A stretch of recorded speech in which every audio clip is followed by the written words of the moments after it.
And good evening, barflies and lounge lizards, and welcome to the Atomic Snack Bar. And tonight we'll be discussing 5 random retro sci-fi aliens. This one's gonna get slightly more obscure, being that I've already covered many of the heavy hitters in previous episodes. This is technically the 6th part in the series, but they can be watched in any order. And do keep in mind that this ranking is for the aliens themselves, not the movies or shows that they appear in. And number 5 on the list is the Baron from the Brainiac from 1962. Now we're going to start off with kind of a cheat here. The Baron really isn't an alien and the film is barely sci-fi, but bear with me, I make an almost compelling argument here. But the Brainiac is a Mexican monster movie with one of the best dressed creatures that you are bound to see. And it tells the story of the wicked Baron who, in 1661, is caught by the Inquisition and sentenced to be burned at the stake because of his numerous unapologetic crimes. But just as Barbecue Baron is about to be served, he sends his soul into a comet that will return in 300 years, and as a villain of his word, he does just that. The comet returns to Earth and from it the Baron emerges, only now he's an insect-like devil, or perhaps a devil-like insect, with a forked, proboscis-esque tongue used for draining the brains of his victims. That was tough to say. So like I said, not technically an alien, but he did return from space as a monster. And really, I just wanted to talk about the Brainiac, as most people do. And the Baron was played by Abel Salazar, who I assume also played him in his creature form.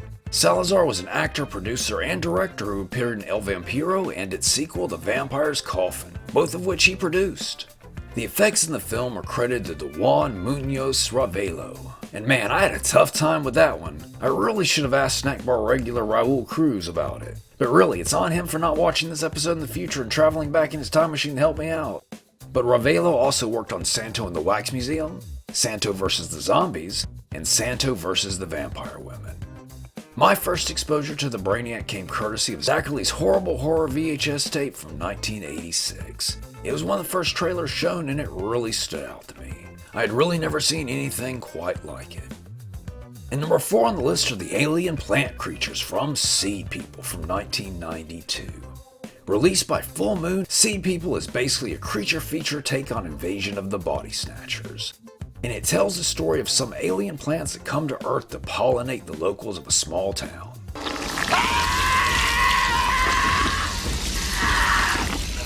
Stop giggling, it's not that kind of picture. Though I will admit that scene is strangely long and not at all uncomfortable.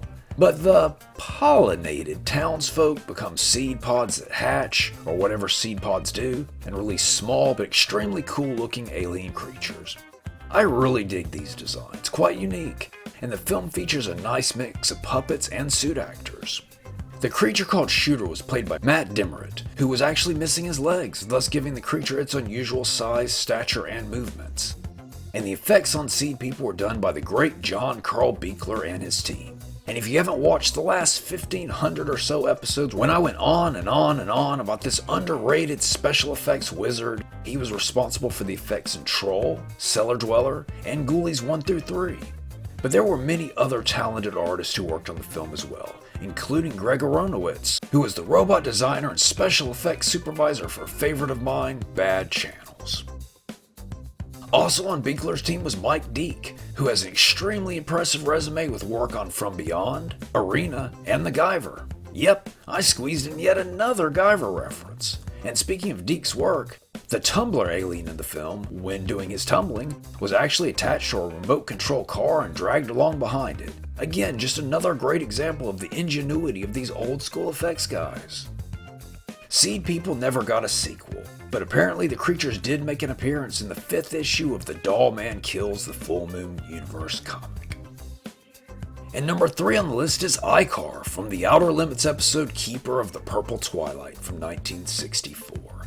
And this blacklight poster sounding episode of the Outer Limits tells the story of an alien by the name of Ikar. He has been keeping a close eye on the Earth, studying the wacky, human-type peoples to prepare for a full-on alien invasion. But there's just one thing that Ikar doesn't understand, and that's silly old human emotion. And for some weird, alien-esque reason, he sees what mankind is up to and decides he wants to be a part of that. so he makes a deal with a human scientist. He agrees to help the human with an invention, one which will secretly also help with the alien invasion, in exchange for the ability to feel emotion. And as expected, it goes about as well as the hideous sun demon at a tanning salon. Ikar is a really unique and interesting design, with strong pulp novel or classic comic vibes. His strange, fish-like mouth and pointy ears really make him stand out in the school of big-headed alien invaders. And Ikar was played by actor Robert Webber. Webber had an extensive resume, but very little in the way of sci-fi. But he did appear in the 1988 miniseries Something Is Out There, which I remember taping off TV, as well as the 70s remake of Double Indemnity and The Dirty Dozen. His performance as Ikar really steals the show. In The Dirty Dozen, obviously. And for Ikar's alien form, the suit actor was apparently Michael Lane, who not only played Frankenstein on the Monkees and in Frankenstein 1970, but he also played Frankenstein on the Monster Squad from 1976. The effects on the episode were done by Pat Dinga, who worked on 11 different episodes of The Outer Limits as well as House of Usher, The Raven, and The Pit and the Pendulum. But more importantly, he did the effects for Bride of the Monster, and oh doggy, I was getting a little uncomfortable with how long it's been since I brought up Ed Wood. My first exposure to Ikar came thanks to the Diner Space Creatures toy line from the late 70s/early 80s. These rubber monster toys, which were also released in eraser form, were based on classic sci-fi creatures and aliens. Some loosely based, but some, like Ikar, very closely based. And I know snack bar regulars are probably very tired of hearing me tell this same story over and over again, but hey, that's what you get for watching this monkey show week after week. And on that, we should take a break. The planet Mars is paradise. Voices are never raised in argument. Never. There's only one sex, so no emotional problems. No fast cars. No noisy discos. Everyone is equal and lives to 803.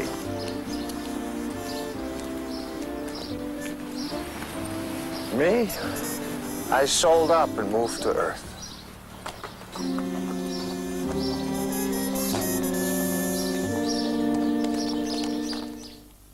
And number 2 on the list is the Selenites from First Men in the Moon from 1964. And I didn't realize till just now how much 60s stuff is appearing in this episode. But based on the classic story by Herschel Gordon Lewis, yeah, that's what I said. First Men in the Moon tells the story of a group of modern-day astronauts landing on the moon. Believing themselves to be the first, it's quite the surprise when they find a British flag claiming the moon in the name of Queen Victoria. And this leads to a search to get to the bottom of all of this. Turns out, and where the bulk of the story takes place, a small group of explorers had landed on the moon 65 years before in a wonderfully Victorian fashion. And upon reaching the moon, they find a civilization of moon creatures known as Selenites. And these fancy insect-like gentlemen are a great mix of suit actors and stop motion. And on the stop motion side of things, the Selenites were designed and animated by the great Ray Harryhausen. This is one of his most underrated works in my nearly humble opinion. And he tried to match the book's description of the Selenites as closely as possible, giving them an ant-like appearance. I should also mention the extremely spiffy moon bulls, which are giant caterpillar creatures also dwelling within the moon. And as far as the voice acting, though uncredited, it is widely believed that actor Tim Turner provided the voice for the leader of the Selenites. Turner was no stranger to the world of H.G. Wells. He also voiced the Invisible Man for the 1958 TV series. The suit actors for the film were much tougher to find any info about. Only one person is credited and this is their only role. But supposedly, they were played by children, and according to IMDb, which take that for what it's worth, they were played by Cockney street kids. And finally, in 1965, the film would get a comic adaptation by Gold Key. And number 1 on the list is The Hungry Beast from TerraVision from 1986. And TerraVision is a sci-fi comedy that tells the story of the Hungry Beast, a former house pet from an alien world. They're very lovable before they mutate. And like much of his kind, prone to mutate wildly. And once this happens, the creature has to be exterminated. To do so, the aliens convert them to pure energy and beam them to the farthest reaches of the universe. Well, wouldn't you know, there was a mistake and the Hungry Beast was sent to Earth through the satellite dish of an oddball family of wacky weirdos. And the Hungry Beast is an awesome, slimy, wonderfully 80s alien design with just the right amount of eyeballs, one of which is on a tentacle, so you know it's good. And our beastly house pet was designed by a name from the distant past of this very channel, John Carl Buechler. As I keep saying, the Paul Blaisdell of the 1980s. But Buechler and his team did the effects for the film once again showing that old school ingenuity. Even more impressive was the fact that Buechler was not only working on TerraVision, but he was also editing the vastly underrated Troll at the same time.